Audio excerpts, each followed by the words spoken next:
आपने तो मेरी जिंदगी खराब कर दी है। ऐसी जाहिल गवार लड़की से मेरी शादी करवा कर। मैं बता देता हूँ, कल मेरे ऑफिस में बहुत बड़ी पार्टी है और उस पार्टी में सभी अपनी वाइफ और फैमिली को लेकर आएंगे। अब मैं नहीं जानता, अगर वहां मेरी किसी भी तरह की बेइज्जती हुई तो मैं इस लड़की को हमेशा हमेशा के लिए छोड़ दूंगा।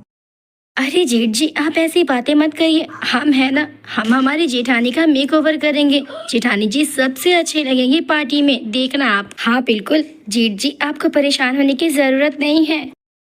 काश आप दोनों के मेकओवर के बाद इस लड़की की बातचीत में भी कोई फर्क पड़ता, लेकिन एक्चुअल में तो ये लड़की मुझे डिजर्व ही नहीं करती। इतना कहकर रवि गुस्से में चला जाता है। रवि अपनी पत्नी से तंग आ चुका था क्योंकि उसकी पत्नी का बातचीत का तरीका बिल्कुल अनपढ़ जाहिलों की तरह था। तुम दोनों तो बहुत समझदार हो। अपनी जेठानी को समझा देना कि कल पार्टी में वो कुछ भी गलत ना बोले जिससे घर में नया बखेड़ा खड़ा हो। अरे माँ जी, आप बिल्कुल फिक्र मत करिए। हम दोनों है ना, हम हमारी जेठानी को बिल्कुल अच्छे से समझा देंगे। अब दोनों देवरानियां जब अपनी जेठानी का मेक ओवर करने उसके रूम में जाती हैं।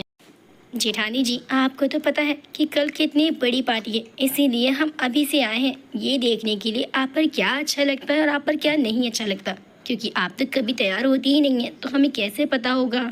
लेकिन मैं खुद को बदलना नहीं चाहती हूँ। अगर रवि जी को पसंद करना है तो मुझे इसे रूप में पसंद करना होगा।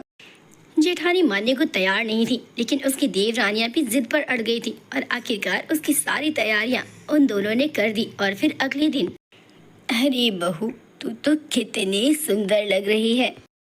आज तो रवि की नजर तुझ पर से हटेगी ही नहीं। लेकिन ऑफिस में जो हुआ वो तो देखने लायक था। हर कोई की नजर बस देविका पर ही रुकी हुई थी।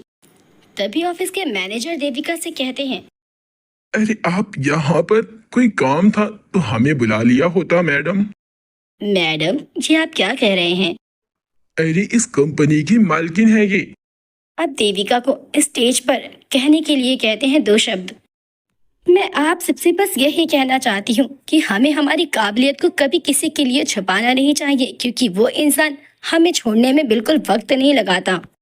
देविका के इस बात से देविका के पति की नजर शर्म से झुक जाती है। असलियत में देविका ने अपनी काबिलियत को अपने पति के खातिर छुपाया था, जिससे उसके पति को बुरा ना लगे।